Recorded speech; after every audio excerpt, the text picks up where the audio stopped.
Vamos abrir então em Êxodo 20. Qual é o terceiro mandamento?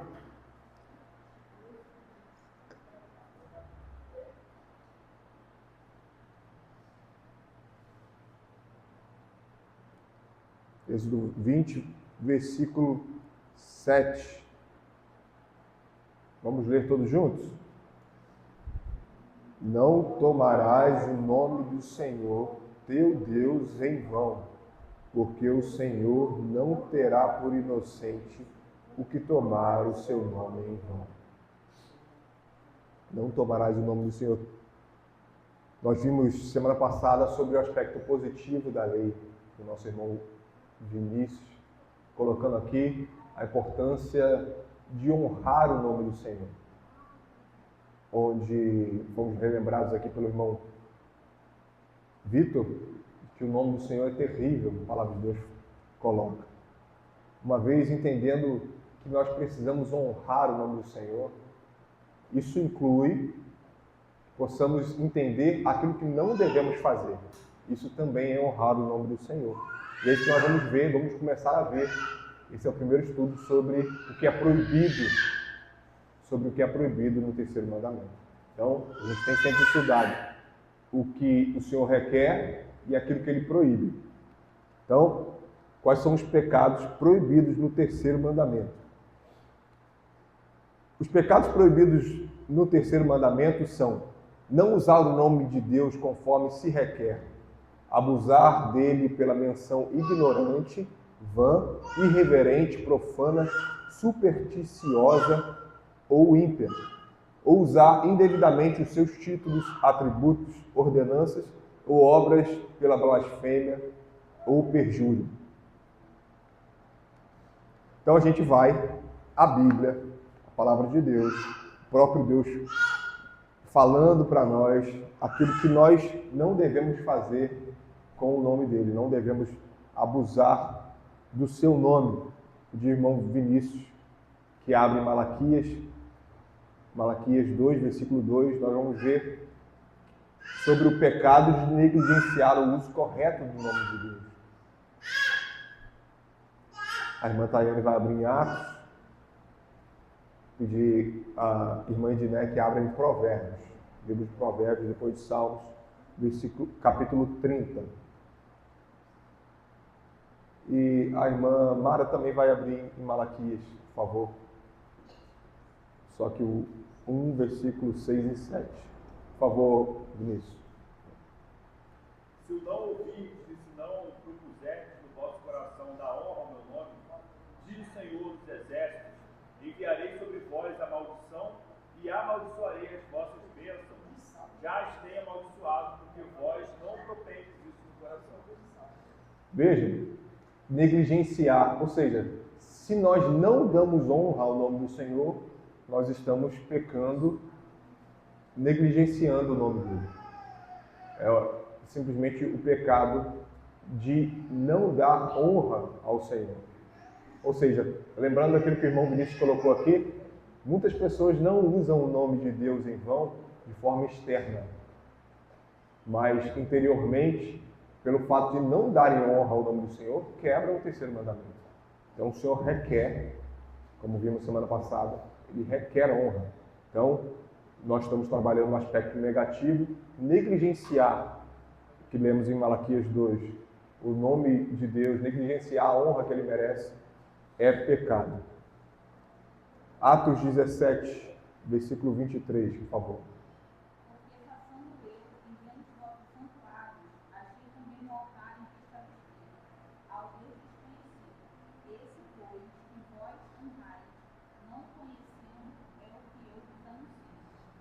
Alguns irmãos devem lembrar do contexto desse verso.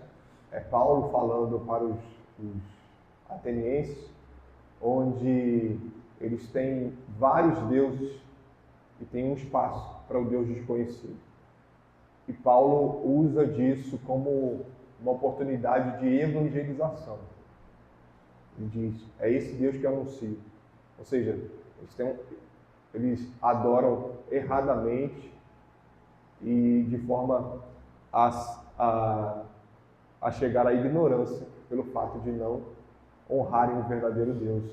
E Paulo traz isso à tona a eles. Provérbios 30, versículo 9.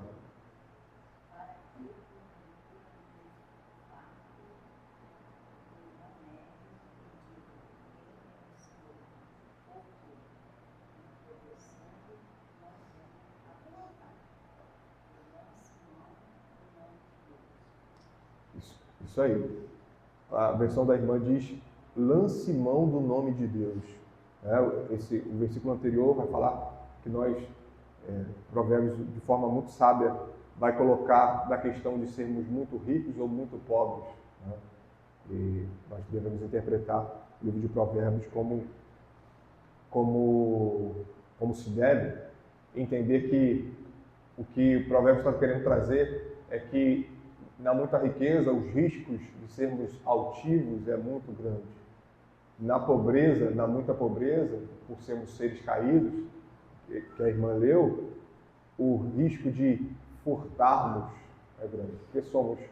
Porque tendemos a isso. E aí o versículo termina dizendo: lance mão do nome de Deus. Vou abrir aqui para lembrar do termo que é usado na versão Ara, que diz assim: profane o nome de Deus. Ou seja, o uso vão, irreverente e profano do nome de Deus. De fato, o que Provérbios traz é algo que amplifica tudo que nós estamos vendo. Porque está falando sobre outro mandamento: furtar. Qual é o mandamento? Qual a ordem do mandamento? Furtar. É o sexto, né? O sexto mandamento. Ou seja, quando você furta, você quebra o terceiro mandamento. É isso que nós chegamos à conclusão, e não só esse, mas todos os outros. Ou seja, como o Tiago coloca, uma vez que você quebrou um mandamento, você quebrou todos. E aqui temos uma prova disso. Uma vez que você, cristão, peca contra o Senhor, você já quebrou o terceiro mandamento. E Malaquias 1, versículos 6 e 7. O filho honra o pai, e o servo ao seu senhor. Se eu sou pai, onde está a minha honra? E se eu sou senhor, onde está o respeito para comigo? Diz o Senhor dos Exércitos: a vós, ó sacerdotes, desprezai o meu nome. Vós dizeis: em que desprezamos nós o teu nome? Ofereceis sobre o meu altar pão imundo, e ainda perguntais: em que te havemos profanado? Nisto que pensais, a mesa do Senhor é desprezível. Vejam, irmãos, o caminho lógico que é trazido na palavra de Deus. O pai é honrado pelo seu filho. O Senhor é honrado pelo seu servo. O próprio Deus falando: eu sou pai, eu sou Senhor. Deus Todo-Poderoso merece a honra. Nós trabalhamos, nós comparecemos diante do juiz, como sempre o nosso irmão Vinícius traz aqui, esse paralelo, e esse versículo traz à tona isso, de que na nossa vida cotidiana, nós honramos aqueles que nós devemos honrar. E o nosso Senhor, o nosso Pai, nós negligenciamos, né? O versículo seguinte vai dizer como que os sacerdotes têm desprezado o nome do Senhor, né? Então isso é muito sério.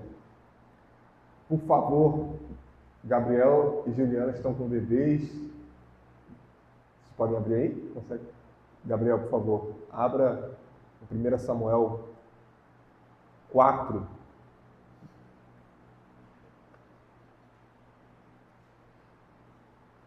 Versículos de 3 a 5. 4. Faltou um pontinho.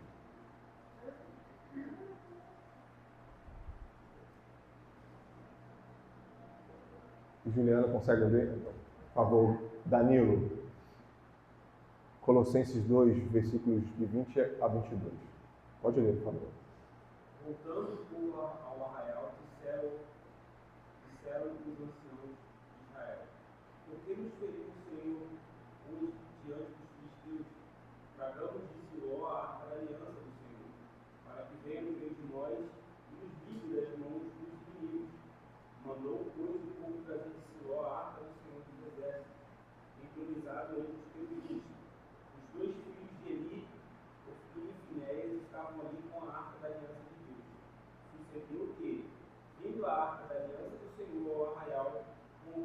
Israel em grandes pragas e ressoou a terra. Por favor, Danilo.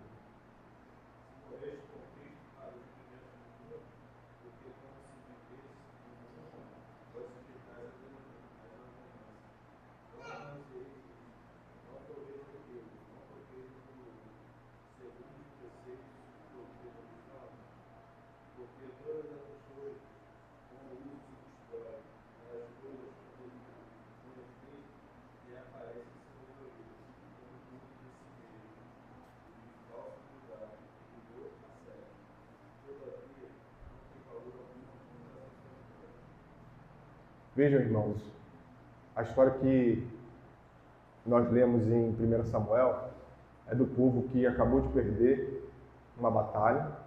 Eles têm a brilhante ideia de trazer a arca do Senhor para junto deles, para que assim eles vençam a batalha. Só que qual é o problema? A arca, que simboliza a presença de Deus, não é a presença de Deus. Nós, entendendo isso, desde sempre a palavra de Deus aponta para aquilo que é símbolo, como a gente leu em Colossenses, para aquilo que apontava para Cristo. Eram objetos, e Colossenses vai dizer que com o uso se destroem. E hoje ainda se prega muito isso, com a rosa ungida, com a vassoura para varrer os maus da sua casa, enfim, o povo é muito criativo, a gente tem visto isso, né? Eu não consigo nem citar aqui algumas coisas. Mas vejam, tudo isso desonra o nome do Senhor. Isso mostra o problema que há. Mesmo a arca instituída por Deus, como nós lemos em 1 Samuel. Há um problema aí. Porque o povo, no coração, não honrava o Senhor. Mas achavam que pelo fato de trazer a arca de Siló, ia resolver o problema. Eles iam ganhar a guerra contra os filisteus. Ou seja, o pecado do uso mal e supersticioso do nome de Deus. Ou seja, a superstição é algo que está e nós somos tentados a isso. Ok? Nós somos tentados a isso. A pensar que se eu fizer aquilo ou aquilo outro, os caminhos vão se abrir para mim. Ou seja, como se nós pudéssemos barganhar com o Senhor. Às vezes não como objeto, como lemos nesses 2 versos, mas nós somos criativos para pecar contra o Senhor. Precisamos lembrar disso. Alguns outros textos para nós fundamentarmos aquilo que estamos vendo. Pedi a Isabela que abra em 2 Reis 18, 28 a 30 e depois o versículo 35. Vitor, por favor. Êxodo 5, apenas o versículo 2. E Gabs, Isaías 5, versículo 12. Já pediu Áquila para abrir 2 Reis 19, 22. Gabriel Martins, Levíticos 24, versículo 11. E Alex, por favor, Alex, Zacarias 5, versículo 4. Depois você lê Zacarias 8, 17, por favor. Você? Por favor, Isabela.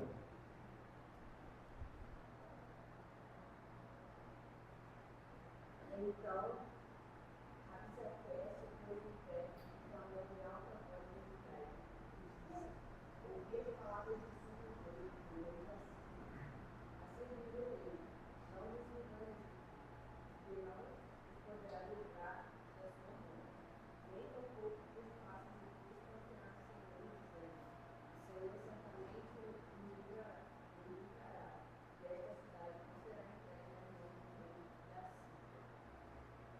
e 35. quais são todos os deuses desse país, os que livraram da sua terra das minhas mãos, para que o Senhor possa livrar Israel de meu. Irmãos, Rabizak, acho que é Rabizak a expressão, o nome, ele é enviado pelo rei da Síria. E aí, ele duvida do poder de Deus, dizendo: o seu Deus não poderá livrá-los das mãos do rei da Síria. Todo-poderoso rei da Síria e o seu exército. Ou seja, ele é um ímpio que duvida do poder de Deus. Ao olharmos para a nossa vida, nós podemos rapidamente linkar o quanto nós temos duvidado do poder de Deus. Tendo a responsabilidade que temos, sendo chamados pelo Senhor. Temos feito como esse servo do rei da Síria, ímpio, duvidando daquilo que o Senhor pode fazer. Quebramos o terceiro mandamento. Ou seja, usamos de maneira ímpia os seus títulos, né, como no caso do poder, que é um atributo de Deus. Por favor, Vitor. Mas Faraó disse: quem é o Senhor cuja voz eu ouvirei para deixar ir a Israel? Não conheço o Senhor, nem tampouco deixarei ir Israel. Ou seja, assemelha muito ao que a gente leu do servo do rei da Síria, duvidando do Senhor, né, trazendo de maneira ímpia, e logo depois ele sofre com o poder de Deus. É o rei do Egito, né, com as 10 pragas, ele descobre da pior maneira quanto Deus é poderoso. Né? Isaías 5:12.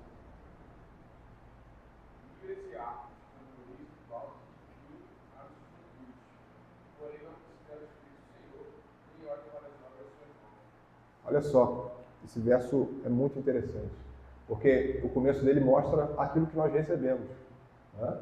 Aquilo que nós recebemos do Senhor. Né? Harpas, mas o que fala o verso aí? Banquetes, vinhos. Ou seja, tudo que é bom vem do Senhor. Vinhos, banquetes, música, né? Como diz o verso, mas não deram honra ao Senhor.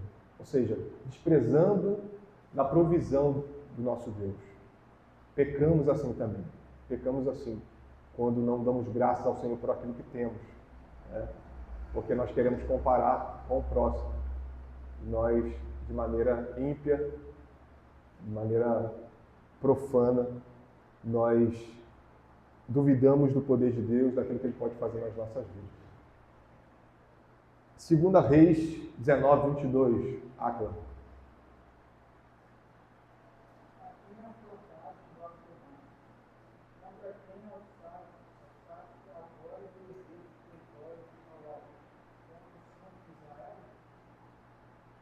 E Levítico 24, versículo 11.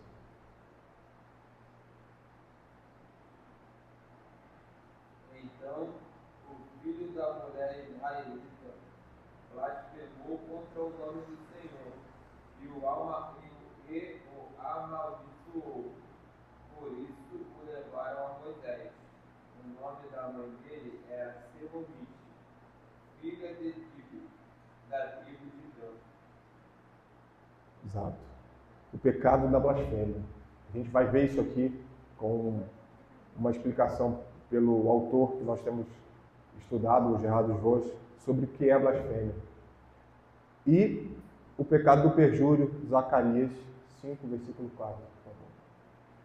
Fala eis aí, diz o Senhor dos Exércitos, e a farei entrar na casa do ladrão e na casa do que dirá falsamente pelo meu nome. Ela fermentará e consumirá a sua madeira e o seu ferro. E 8:17.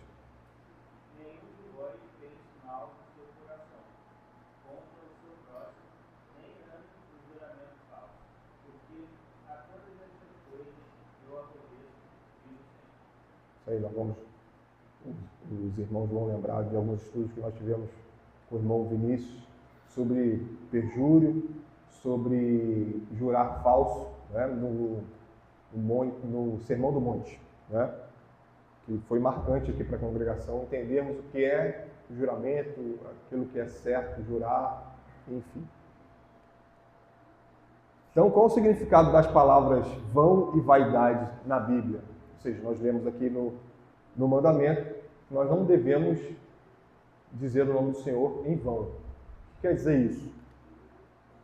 Várias são as palavras no hebraico do Velho Testamento e no grego do Novo Testamento, traduzidas por vão ou vaidade na Bíblia em inglês, do autor, tá?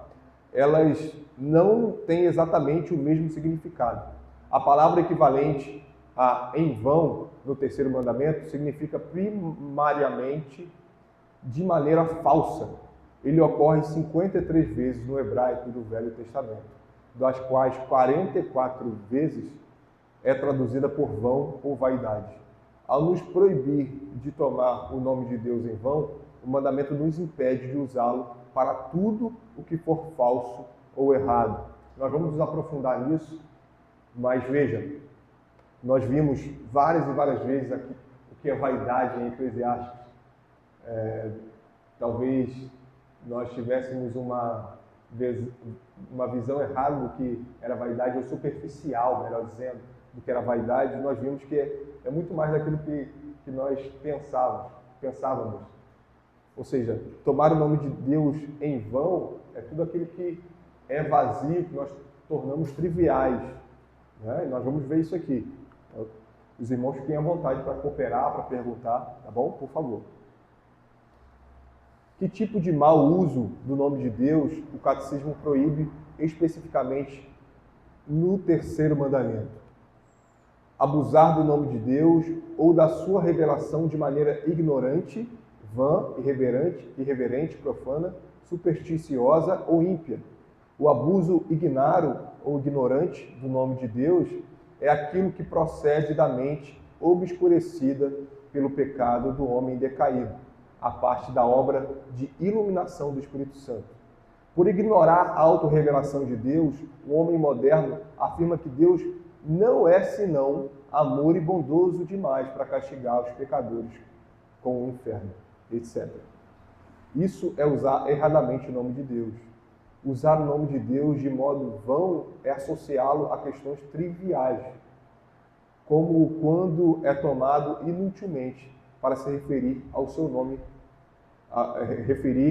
ao tempo quente ou frio, etc. E aqui ele traz exemplos, nós vamos ler outros, de como nós desonramos ao Senhor, quebrando o terceiro mandamento, no nosso dia a dia, infelizmente. Ele coloca aqui sobre quente, tempo e frio. Se está muito quente, nós desonramos o nome do Senhor. Se está muito frio, nós desonramos o nome do Senhor, usando atributos, usando o próprio nome do Senhor, diminuindo a glória dele. Ou seja, usando o nome dele em vão, esvaziando a glória do Senhor. E aí continua. O uso irreverente ou profano do nome de Deus parece-se com isso, mas é ainda pior. Como, por exemplo, usá-lo para fazer um juramento associado a algo pecaminoso ou ilícito, como uma conspiração ou a execução de um crime.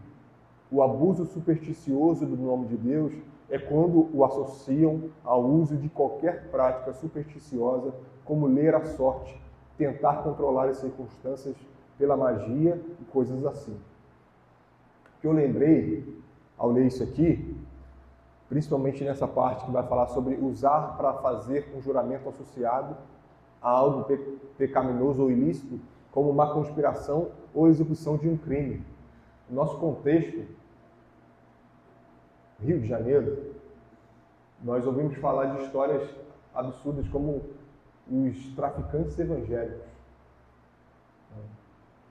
Gente, isso é definitivamente a quebra do terceiro mandamento, como estamos aplicando aqui. Ou seja, desonrando o nome do Senhor, eles quebram terreiros, dizendo ser o nome do Senhor, executam pessoas, além de traficar drogas, vender drogas. Ou seja, preciso bem listar aqui. Mas vejam, dizem honrar a Deus com isso. Eles dizem. Imagina contando essa história aqui para pessoas há 10, 20 anos atrás, falando que existem os traficantes evangélicos. para nós hoje já é um absurdo. Ou seja, quebrando o nome de Deus, eles falam fazer isso em nome de Jesus. Nome sobre todo nome. Isso é muito sério. E, para fechar, o uso ímpio do nome de Deus é todo aquele que parte de um motivo ou atitude errados para com Deus, como quando alguém que sofre uma calamidade amaldiçoa a Deus. Todas essas formas de uso errado ou abuso da autorrevelação de Deus são mais ou menos comuns. Até mesmo os crentes em Cristo são tentados a caírem nesses pecados e devem estar sempre atentos contra eles. Irmãos, a gente vai ver aqui alguns exemplos trazidos pelo autor, mas veja, ele coloca aqui e a gente, ao sondar as nossas vidas, nós chegamos a essa conclusão. Que como saber como nós temos quebrado o terceiro mandamento? Né? Veja que na nossa vida, nós deixamos passar muitos pecados. Né? Inclusive, o livro de Salmo 19 vai dizer: Senhor, nos perdoe pelos pecados ignorantes, pelos pecados que nós pecamos e não notamos que pecamos. E olhando para a nossa vida, eu vejo que o terceiro mandamento é um daqueles que mais nós pecamos contra o Senhor e ignoramos isso. Usando títulos, atributos, o próprio nome de Deus, pecando contra Ele e achamos que isso é comum, isso é normal. Né? Então, temos um problema aqui. Agora, devemos comparar com os ímpios. Os ímpios usam o nome de Deus da mesma maneira que nós usamos? Né? A gente pode notar isso. Usam atributos de Deus, né? Usam o próprio nome de Deus ao assistir futebol, por exemplo. Né? Os ímpios usam. E nós não devemos nos associar com isso. Nós não devemos usar o nome de Deus para aquilo que não é requerido. Além dos nomes reais de Deus, de quais outras formas da sua autorrevelação estamos proibidos de abusar ou de tomar em vão? E aqui ele vai trazer alguns exemplos que nós pecamos contra o Senhor. Seus títulos, atributos, ordenanças e obras, isto é, todas as formas pelas quais Deus tem revelado a sua natureza e caráter. Muitas pessoas que não ousam tomar o nome verdadeiro de Deus em vão cometem virtualmente o mesmo pecado quando abusam de títulos e atributos de Deus, como pelas exclamações: meu santo, santo Cristo, misericórdia, Paizinho, Pai eterno, Papai do céu, o cara lá de cima, o chefão. Ele vem trazendo aqui várias exclamações: sangue de Cristo, ou glória. Isso é muito sério. A responsabilidade nossa aumenta muito quando a gente começa a estudar isso. Porque, veja, o que é a glória de Deus? O que é a glória de Deus? Para nós brincarmos dizendo, ô glória. É a glória de quem quando a gente fala isso? Se não é a glória de Deus, é a glória de outra pessoa. Ou seja, não tem escapatória para nós. Tomamos cuidado com os atributos do Senhor. E outro exemplo que eu lembrei aqui, que ele não vai trazer aqui, ele vai terminar falando essa citação, é sobre o aleluia. Né? Eu tinha muito o hábito de dizer aleluia, principalmente porque eu dou aula. Né? No depoimento particular eu dou aula. Quando os alunos conseguiam fazer alguma coisa que estavam tentando há muito tempo, eu dizia. Agora, qual o significado de aleluia? Algum irmão sabe dizer? Aleluia e o Salmo 117, os irmãos podem abrir aí. Isso é muito interessante nós pensarmos. Salmo 117.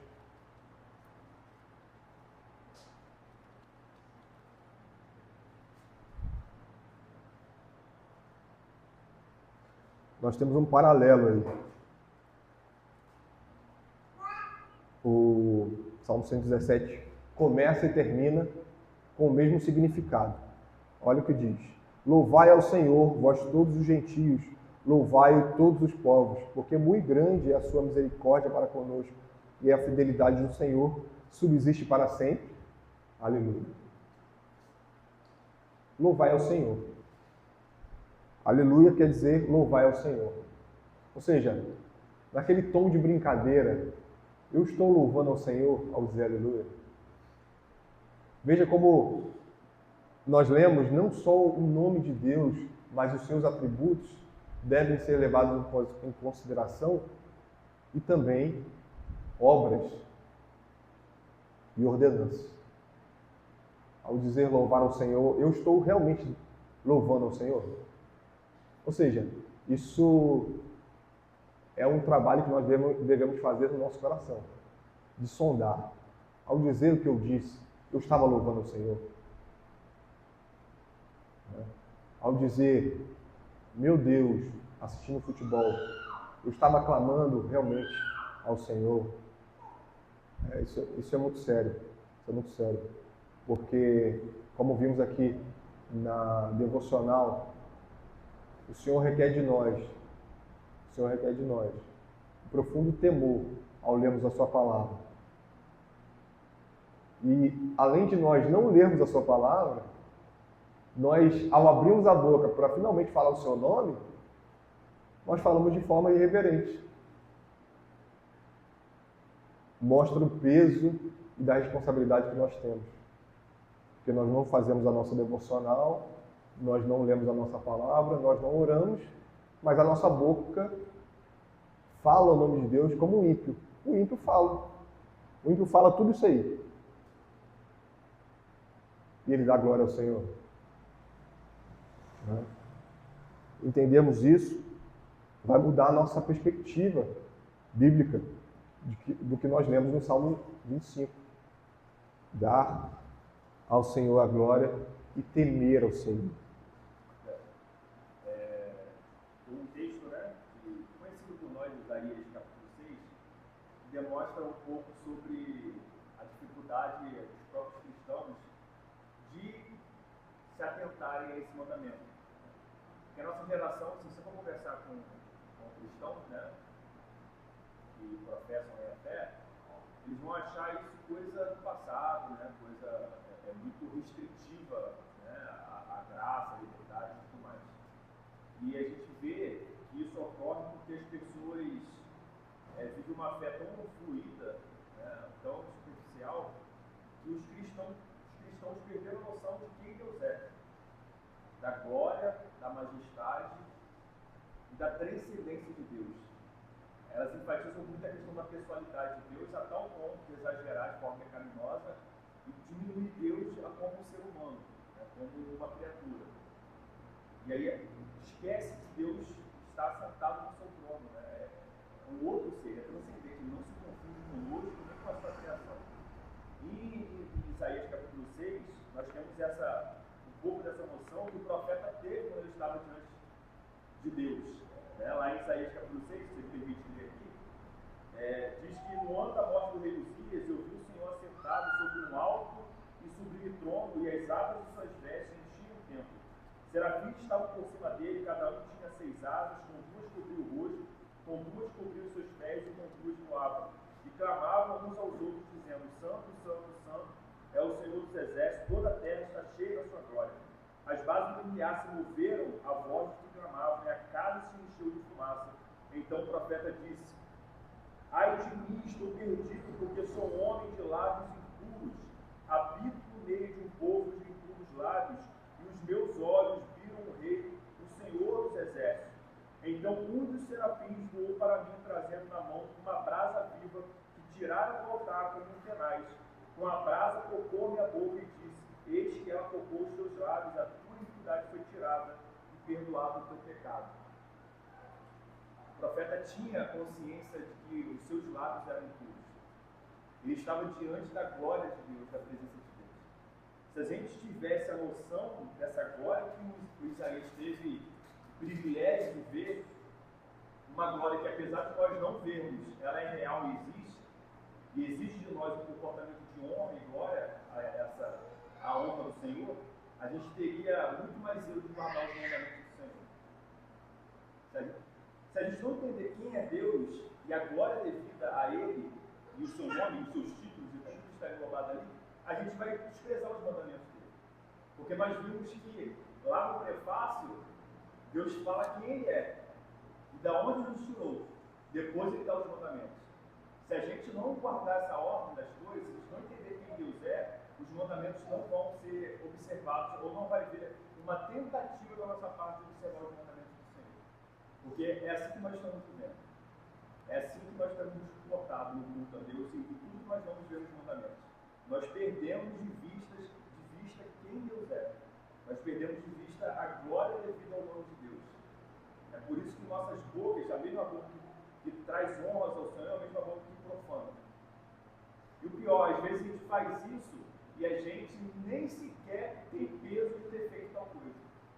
Isso que é o pior, é o mais triste. A gente entender o nome do Senhor, dizer amém no final da EBD, dizer amém no final do culto, e no próximo dia a nossa boca desonra as coisas do Senhor, porque profanamos coisas que são desonrosas a Deus. Né? Acho que se a gente, cada um de nós como cristão, não entendemos quem Deus é, não entendemos que o nome dele é terrível, como nós vimos aqui, fomos relembrados aqui pela manhã pelo irmão Vitor, é tudo em vão. É uma vã repetição. Parece uma vã repetição. Tudo que é falado é uma vã repetição. Porque na prática não tem frutos. Vai ser uma vã repetição. Se cada um de nós não entendermos quem Deus é, o Deus vivo é, vai ser uma vã repetição. Né? É triste, mas né, tem que peça ao Senhor que Ele tenha misericórdia de nós e avive o nosso coração para que os mandamentos dele sejam praticados por nós, sejam observados por nós e nós venhamos temer o nome dele, ser temível como ele exige de nós, né? Possamos ter o mesmo comportamento do profeta Isaías, de reconhecer que nós somos homens e um povo de lábios impuros, e precisamos ter a nossa iniquidade perdoada, já foi perdoada, né, por Deus, mas também aquele perdão diário que vem fruto do arrependimento nosso, né? E veja que tudo que o irmão colocou, seria muito mais fácil nós chegarmos à conclusão de que o mandamento não nos proíbe isso tudo. Porque a nossa consciência estaria mais tranquila. Mas a partir do momento que nós entendemos que o terceiro mandamento nos exige de nós, como você colocou, uma vida diferente. Não apenas ensinar, não apenas aprender. A partir disso, nós temos que seguir aquilo que foi ensinado e foi aprendido. E aí é uma luta. Fala. Nessa direção que o Wilson apontou, em relação ao que você disse, é interessante que a gente vive hoje em uma sociedade cada vez mais que todo mundo chama de bom. Então, infelizmente, isso é por nossa causa. A gente usa o nome de Deus muitas das vezes, como você abordou aí, de maneira supersticiosa, de maneira glorifíqua, como você disse, que isso ressaltou, e o ímpio absorve isso. O ímpio absorve isso e usa também. Como acho que está falando de Deus, o Romano acho que está falando de pode. Então, por exemplo, quando a gente fala, e isso é muito comum, porque quando você abordou a superstição, a gente é supersticioso sem saber. Quando a gente coloca o ímpio está falando do sofrimento conosco no trabalho. E a gente coloca para o ímpio que Deus é com ele, a gente está mentindo para ele, ele é supersticioso, porque não tem promessa nenhuma de Deus ser com o ímpio. E aí, cada dia mais o ímpio acha que Deus é favorável a ele, porque nós fizemos isso com ele. Nós vemos uma pessoa aparecendo na humanidade, achei que transformar essas pessoas, mas existe uma maneira bíblica de fazer isso. Uma maneira de, em meio ao sofrimento, lembrar Eclesiastes e chamar a Deus de maneira evangelizar o perdido. Não dizer ao perdido de que não, Deus é favorável, dias melhores virão, Deus será contigo. Não tem promessa. Não tem promessa para ímpio de que Deus é favorável a ímpio. Não tem de maneira certa. Deus é bem líquido com o ímpio de maneira de que o sol nasça para justos e justos. Essa foi a premissa. Agora, de maneira de relacionamento pessoal, como ele é com o seu povo, eles colocam no ímpio promessas que Deus faz exclusivamente para o seu povo, aí eles não também Deus faz isso. E o ímpio toma isso e também tem repetido. Você vê que hoje todo mundo, até quem nunca passou pela igreja, considera que Deus é o Deus. Ele é povo. Você me fez lembrar de um exemplo do que é legítimo. Tiago fala isso, tem outro texto que fala sobre isso, né? De que nós não devemos ser arrogantes quanto ao que irá acontecer. E, em vez disso, nós devemos dizer, se Deus quiser. Só que nós, em vez de nos submetermos a essa fala no sentido de falarmos com reverência e lembrando que tudo que a gente faz é se Deus quiser, a prova disso é que as pessoas incluíram uma segunda frase, né? Algum irmão já deve ter ouvido, se Deus quiser e Ele quer. Ou seja, totalmente irreverente, totalmente fora daquilo que o Senhor requer. O que adianta falar se Deus quiser e Ele quer? Né? Ou seja, são pequenas coisas que às vezes a gente pode, de forma ignorante, comemorar porque o nome de Deus foi citado. Mas a gente deve orar para que essa pessoa não venha citar o nome de Deus de maneira superficial, né? No sentido assim, de agradecer a Deus por ter terminado uma faculdade, por ter conseguido um bom emprego, mas que de fato nós venhamos orar que aquela pessoa dê graças realmente ao Senhor com a sua vida, porque de boca é muito fácil agradecer ao Senhor, né? Então ele termina aqui falando sobre os nomes reais de Deus. Alguns desses abusos são tão comuns que até mesmo crentes em Cristo, como acabamos de falar aqui, usam-nos sem se perceberem do que estão fazendo. Devemos entender que todas essas expressões e outras semelhantes a elas são violações do terceiro mandamento e desagradam a Deus. Então o que é blasfêmia? Blasfêmia é chamar nomes ou usar qualquer linguagem ímpia diretamente contra Deus. Por exemplo, acusá-lo de impiedade, injustiça ou falsidade de quaisquer espécies é blasfemar contra Deus. Na lei do Velho Testamento, o pecado da blasfêmia contra Deus era castigado com o apedrejamento até a morte. Isso demonstra quão maligno é esse pecado e quão ofensivo é para Deus. Um irmão que leu em Levítico 24, foi o Gabriel Martins, né? Nós vemos ali a história de um filho, e cita o nome da mãe dele, dizendo que ele blasfemou o nome de Deus. E aí, versículos à frente, acho que foi o versículo 11, que o irmão leu, né? De Levítico 24. Mas embaixo já estava escrevendo sobre a Foi 14, né? Então, Levítico 24 vai falar sobre a punição desse filho que blasfemou contra o Senhor. Versículo 16 diz assim: aquele que blasfemar o nome do Senhor será morto, toda a congregação o apedrejará, tanto o estrangeiro como o natural. Blasfemando o nome do Senhor será morto. E aí, irmãos, a gente não vai entrar aqui na questão de que blasfemar o nome do Senhor é um pecado que não tem perdão, né? Porque é um contexto que nós devemos ler à luz da Escritura. Ao lermos, por exemplo, Mateus 12, que vai falar sobre isso, né?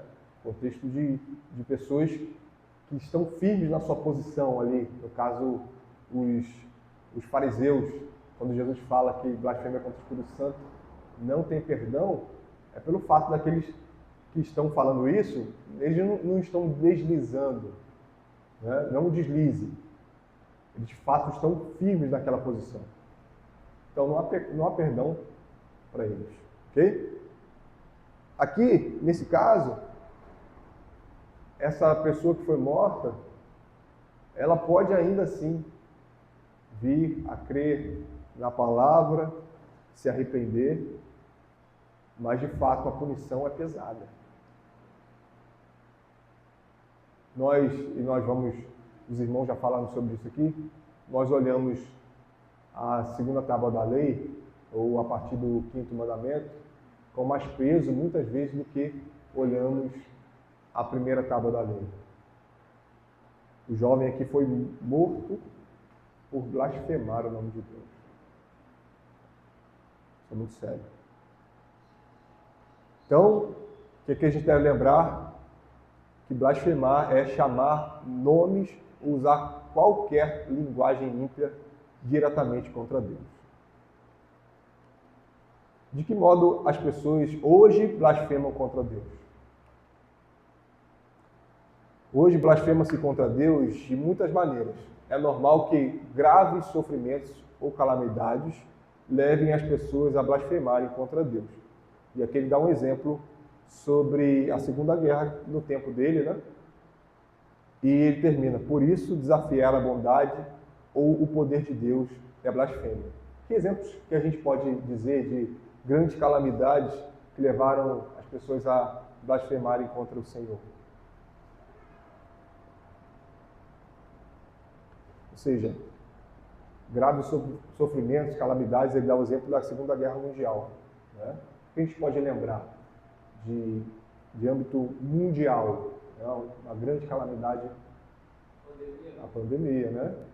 O Covid-19. Ou seja, as pessoas se tornaram, blasfemaram o Senhor mais do que normalmente, vamos dizer assim. E é isso que nós fazemos no nosso dia a dia. Nós blasfemamos o nome do Senhor, até muitas vezes topando o nosso dedinho. Por tão pouco nós blasfemamos o nome do Senhor. Talvez uma enfermidade que não tenha cura, podemos estar nessa, blasfemar. Exatamente. Exatamente. Entender isso nos levará a uma vida mais feliz diante do Senhor. Porque uma vez que nós entendemos que todas as coisas cooperam para o bem daqueles que amam a Deus, nós entendemos que aquilo é para nós realmente, é para o nosso bem, né? E que venhamos a receber isso com ações de graça, as calamidades e os sofrimentos. Interessante, ele fala quando a gente atribui justiça, né?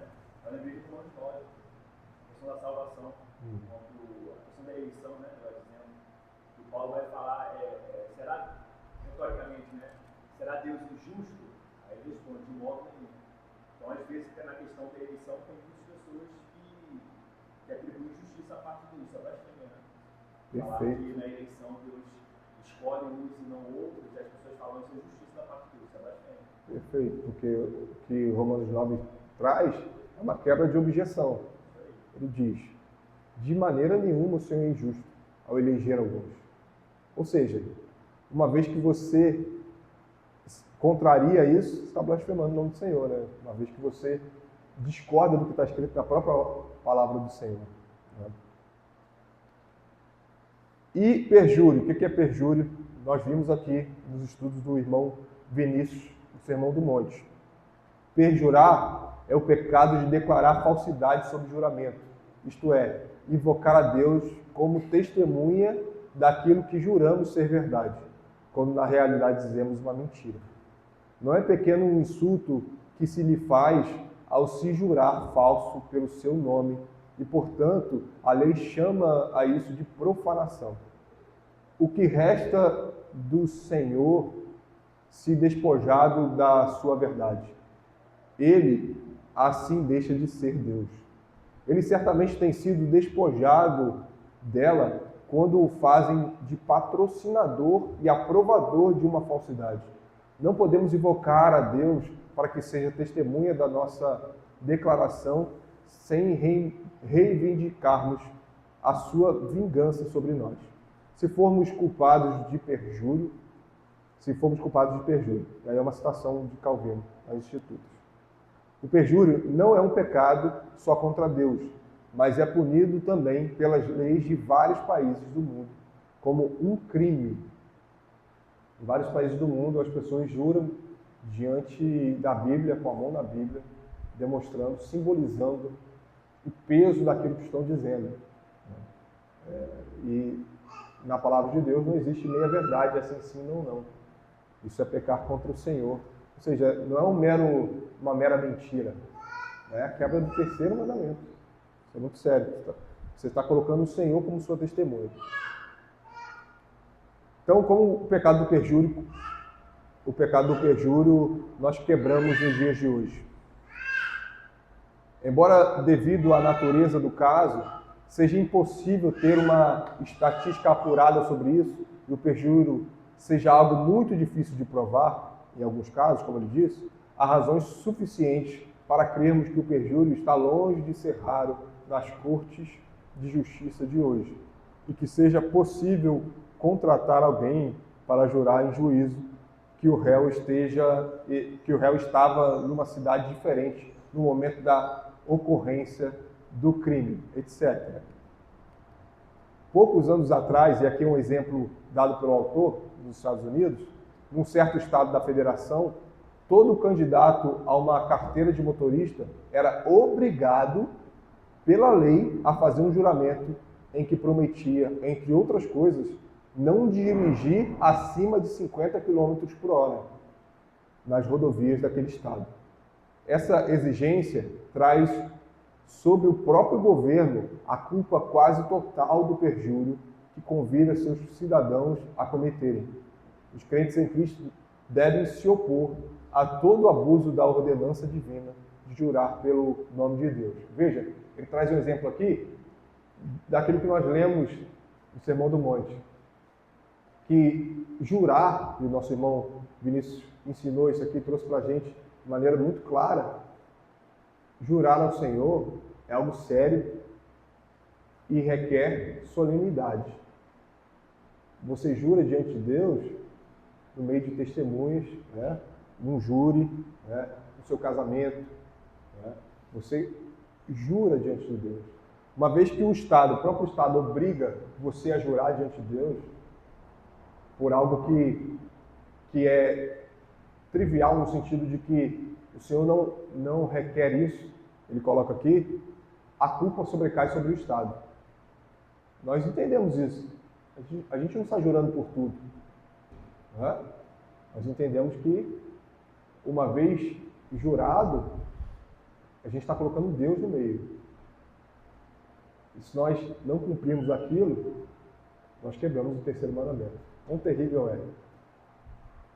Essa citação eu lembrei de uma carta que é parte da parcela da familiar, e tudo falava que é, por exemplo, a criança fez uma coisa, fala, diante de Deus, está dizendo a verdade?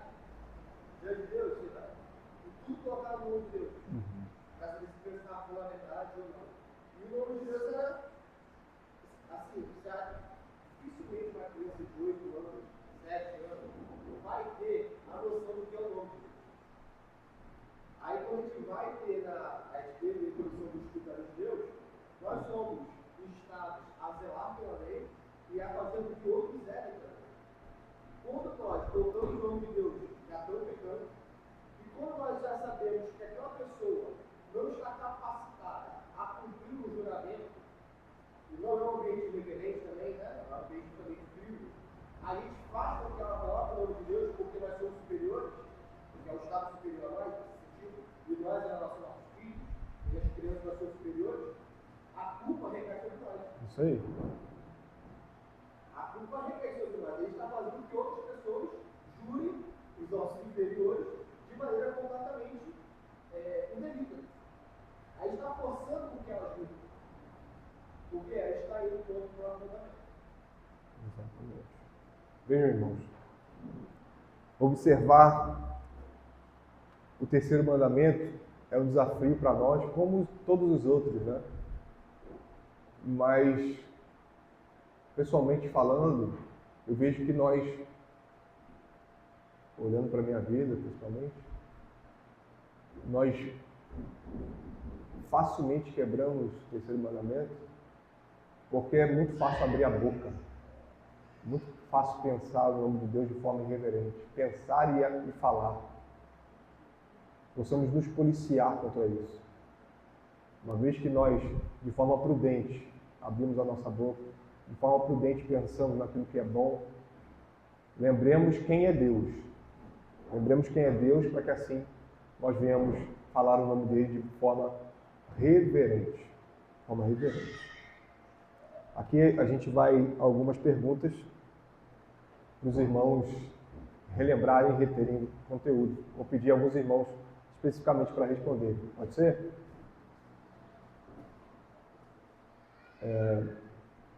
Mara, por favor. Qual é o terceiro mandamento?